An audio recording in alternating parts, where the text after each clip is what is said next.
Hello friends, வீக்கெண்டில் இந்த மிச்சம் மீதி இருக்க காய்கறியெல்லாம் வச்சு என்ன செய்யறதுன்னு தெரியாத கன்ஃபியூஷனில் இருக்கீங்களா? ஒரு டைம் இந்த கடையில் ட்ரை பண்ணி பாருங்கள், சூப்பராக இருக்கும். உங்ககிட்ட எந்த காய் மீதி இருந்துச்சுனாலும் அதை வச்சு செய்யலாம். என்கிட்ட இன்னைக்கு சொரக்காய், கோவக்காய், அவரைக்காய் மீதி இருந்துச்சு. இதை வச்சு தான் நான் இன்னைக்கு கடையில் பண்ண போகிறேன். இந்த கடையில் பண்ணுறதுக்கு ஒரு வெங்காயமும் 2 தக்காளியும் கூட சேர்த்துருக்கேன். வெஜிடபிள்ஸ்லாம் கட் பண்ணிவிட்டு எல்லாத்தையும் ஒன்றா குக்கரில் சேர்த்துக்கலாம். கூடவே ஒரு 4 ஸ்பூன் அளவுக்கு துவரம்பருப்பு சேர்த்துக்கலாம்.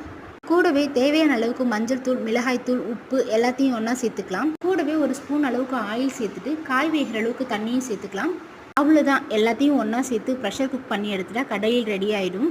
நல்லா வந்த வெஜிடபிள்ஸை லைட்டாக கடைஞ்சி விட்டுட்டு தாளிக்கிறதுக்கு ஒரு 4 சின்ன வெங்காயம், கடுகு, கருவேப்பிலை, கொத்தமல்லி எல்லாத்தையும் சேர்த்து தாளிச்சிட்டோம்னா சூப்பரான காய்கறி கடையில் ரெடி ஆயிடும்.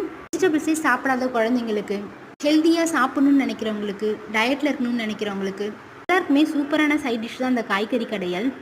கண்டிப்பாக நீங்களும் வீட்டில் ட்ரை பண்ணி பாருங்கள். மறக்காமல் எப்படி இருந்துச்சுன்னு கமெண்ட் பண்ணுங்கள்.